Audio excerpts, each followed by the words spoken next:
this is Dan Luepkes. Some of you might know me from Corn Warriors. We're also going to be doing some pod fathers this year, it looks like.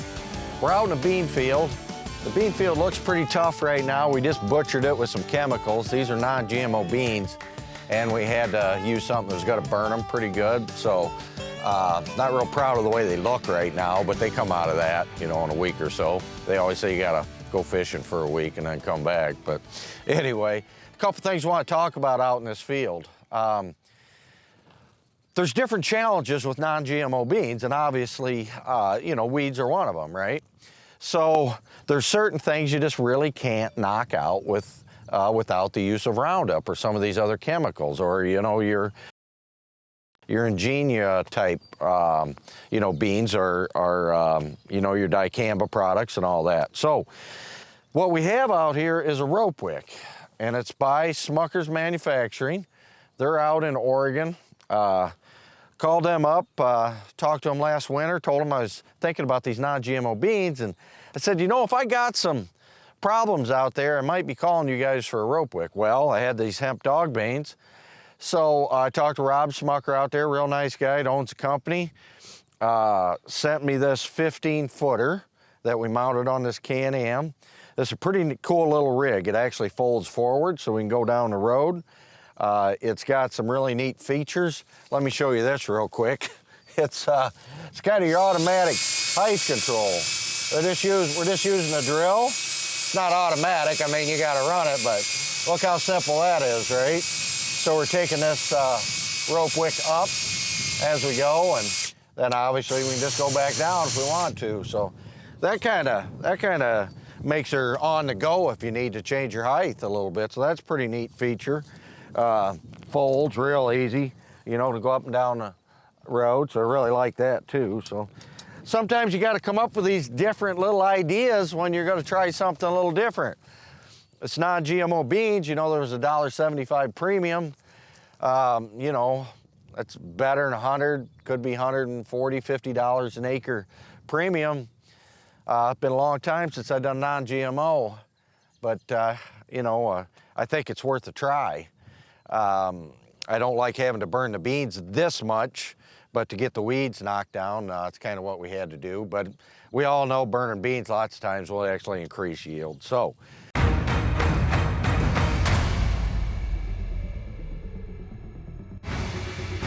I need to stimulate a response. I think it's gonna work.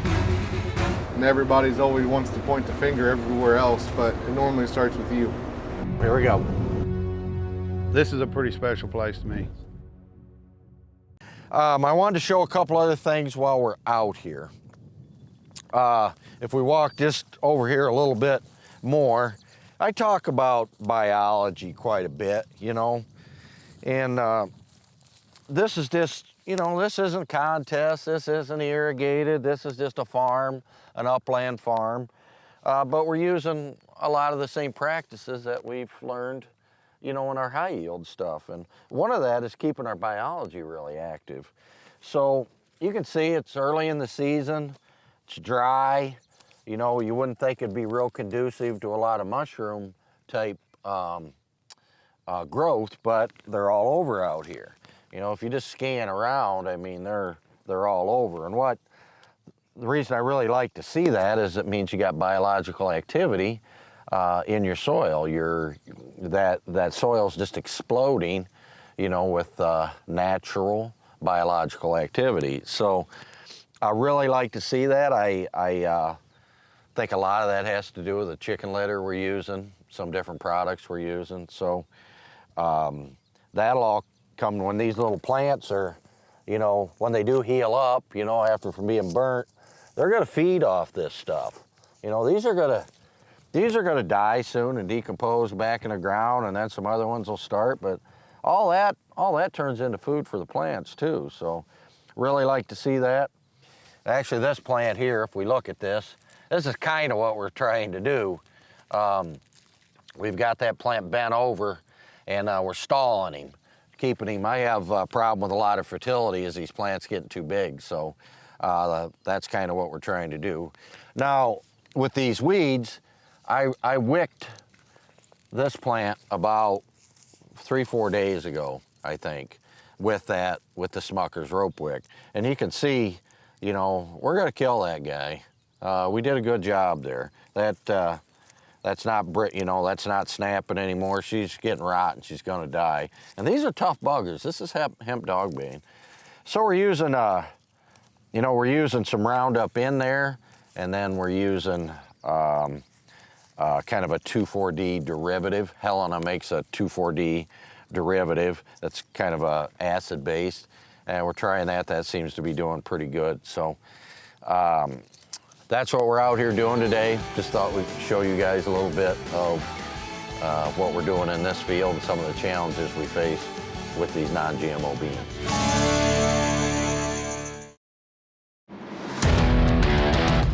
We want the bottom canopy to be healthy with a good fungicide. We use Revitec on it. It's really going to help that bean finish off strong. But on our farm, we got to average a 6 bushel better with the Revitec fungicide than any other fungicide.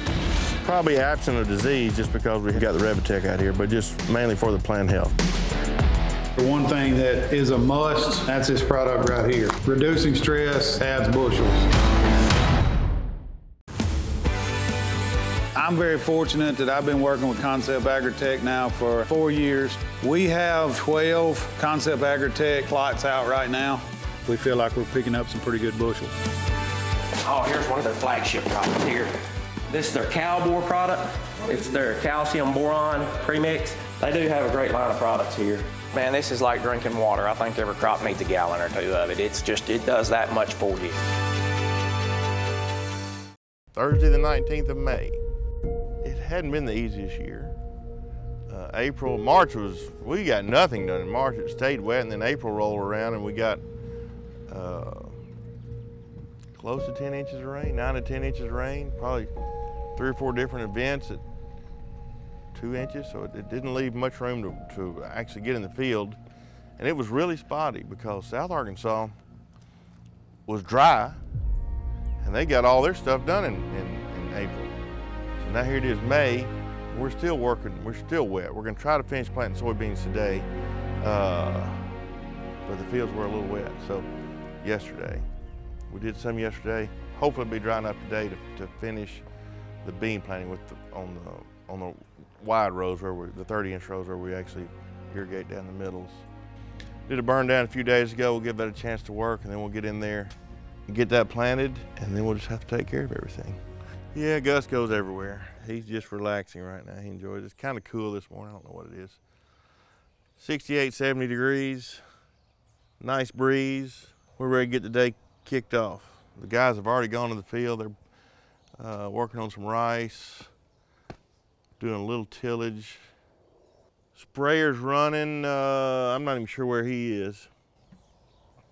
He's trying to wrap that up, but it's probably gonna be too windy. He's probably gonna get, as they say, blown out today. But maybe he can get a few loads out before the wind gets too high. We're in pretty good shape there though. Cup of coffee and I'll be right back and we'll go finish planting. How about that? Yeah. Okay, all right. First breakdown of the day. Oh, that'll be the first of several, I'm sure. Part, you gotta find a part. They don't have a part here locally. There's some part we need is, one's at Walnut Ridge, so that's over an hour away. But most of our stuff's pretty new, pretty decent shape. I did have, I think, 6 tractors ordered for this year, and they've been ordered for about a year, and they hadn't come in. So I told the guys, I said, we're gonna have to make one more crop with these tractors. Nothing we can do about it. We can't get them, we're trying, but it's just not gonna happen. All right, let's get out and look at this.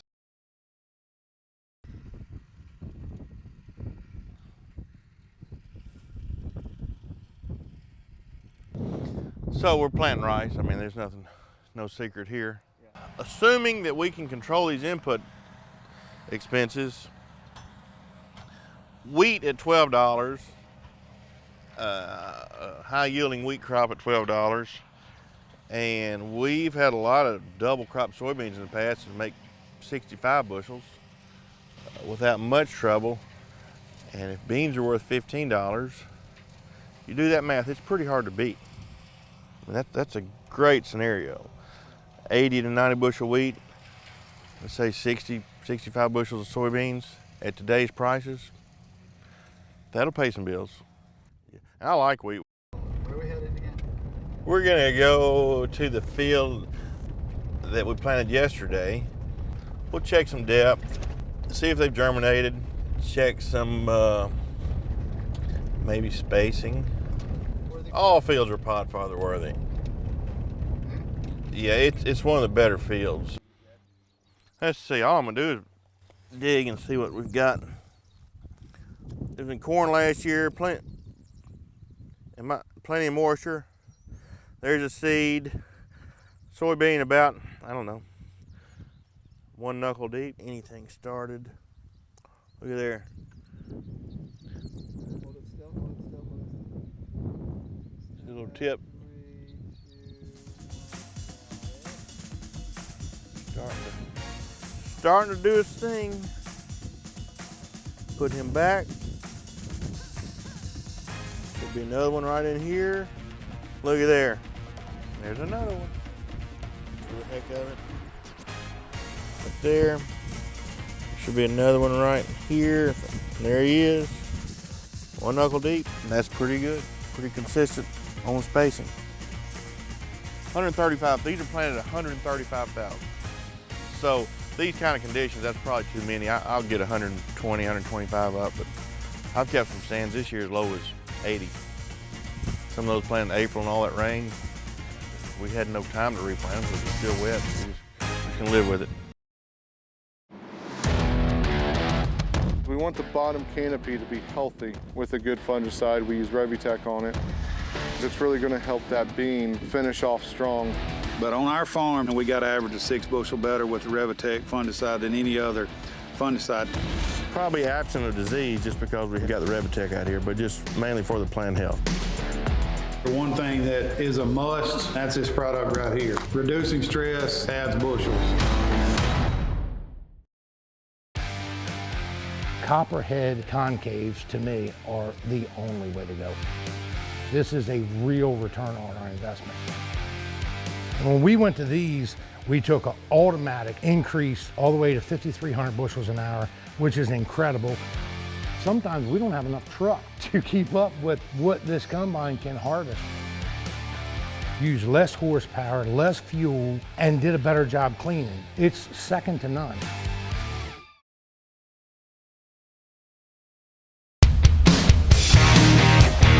So we just walked out here in another one of my experiments for 2022, right? We do quite a few every year, seems like. So I have that twin row Great Plains planter that I predominantly bought for beans. But I said, well, geez, if I got this thing, let's try a little bit of corn with it. So I did a field of corn here right by my house. So I kind of keep an eye on it all year. So we planted a field, do have a pivot here. So we were just looking at some of my other corn, and this is planted at basically the same population that we just came from on 30-inch rows. Now, what I'm noticing as soon as I get in here is, I mean, obviously you have more space between stalks, right? Because, you know, your twin rows are 8 inches apart. Now, something I'm noticing right away is, see these double suckers on that one? This one has a sucker. This one has a sucker. This one has a sucker. So that's telling me that these plants have got a lot more room, you know? They're pretty happy. What I believe is that, you know, as this corn gets bigger, it's going to have a lot more room to put, you know, hopefully to put a bigger ear on, because with those suckers there, it's telling me that I could have forced that population a little bit more. But what we've seen in the past is we haven't really seen big yield gains from that. So what our play is now is just trying to get bigger ears on the stalks we have. So something new for us. We'll see how it works. That's about all I can say right now. I mean, I like the looks of it. I like how far each plant is apart. It's just got to make sense to me. So stay tuned, and we'll show it throughout the year with the rest of the corn.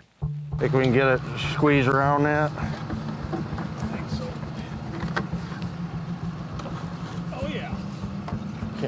Can you do it, Nate? Or? Yeah, hold on, you got it? How's this thing do? Just hook? I don't know. Don't look. No, I'll go through, through, and then that. I think.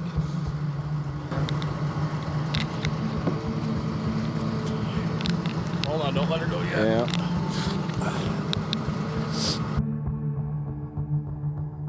Should we tie it for safety? Let's give her. Yeah, there you go. Tie it off for safety's sake. I'm one-handed. Can you get it there? Yep. I think it's actually gonna work.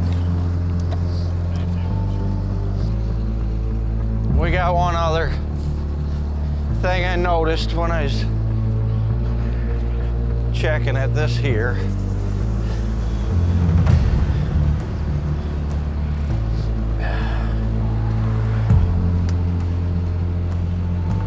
And of course the clamp's right there where you can't get at it. I might have to have glasses, I can't see nothing.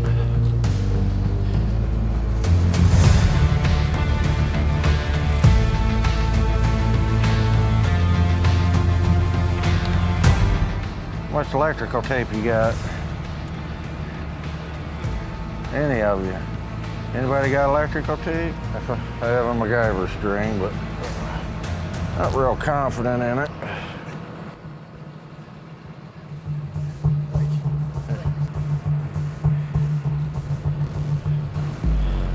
I gotta set the rate. I was gonna do all that in the shop, and then you guys come and I forgot.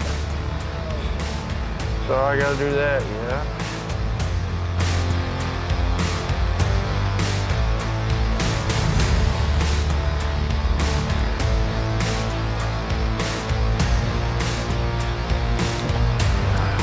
Got me there.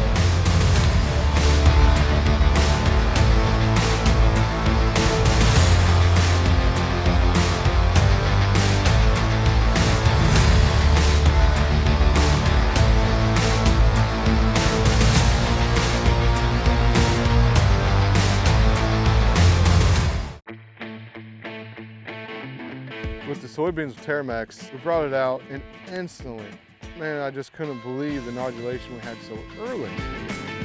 Look at that.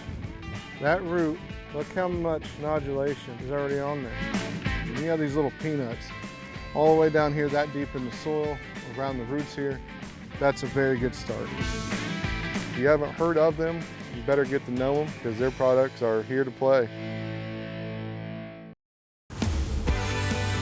I'm very fortunate that I've been working with Concept Agritech now for 4 years. We have 12 Concept Agritech plots out right now. We feel like we're picking up some pretty good bushels. Oh, here's one of their flagship products here. This is their Cowboy product. It's their calcium boron premix. They do have a great line of products here. Man, this is like drinking water. I think every crop needs a gallon or two of it. It's just, it does that much for you.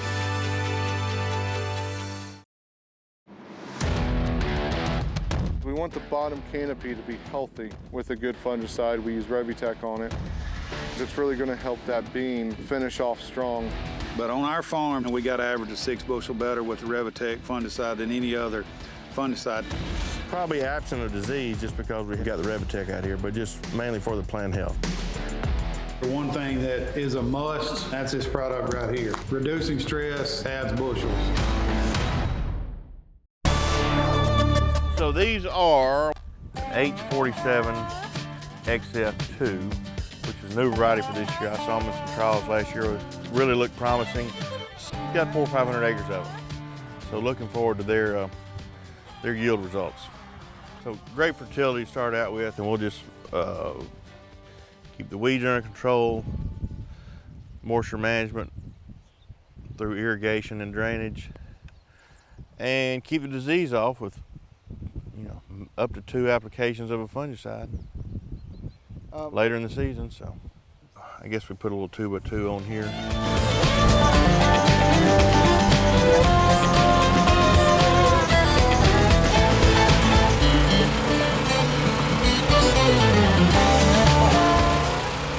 We're loading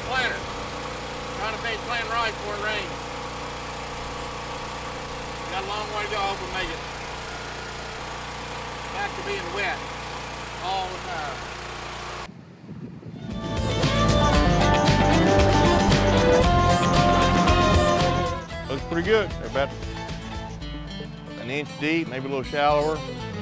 Plenty of moisture. I think it's gonna work. It's not supposed to rain tomorrow night, so we'll have to decide if we're gonna finish, leave a few wet spots out, or give it another 12 to 16 hours to dry and plant right in front of the rain. But it's time to get finished. We got other things to do. Well, let's see, today my day has entailed of paperwork. Yay. Just kidding. I actually got to go play with the dogs and feed them, and that's about it. Today's been rather quiet. Too windy, no chemical deliveries, nothing. At one time, I used to keep the stress balls so I could throw them, but you know, that's frowned upon. Yeah, apparently you're not supposed to So, throw Missy, them. how long have you been here? I can't remember. 12 years. Who asked me that? Jacob's been here 13, I've been here 12. I need to run back up to the rice field. Then we can do the grain bin deal too.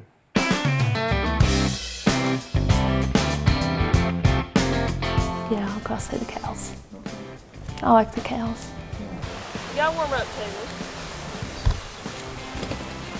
Yeah, I'm in hot. Large and in charge. Oh, That pool too. 'cause that's new, baby. And that one's very mad.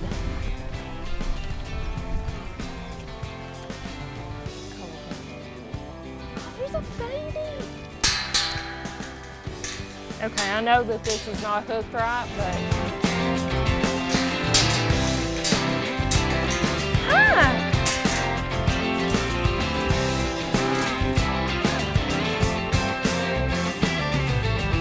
Okay, where did the baby go?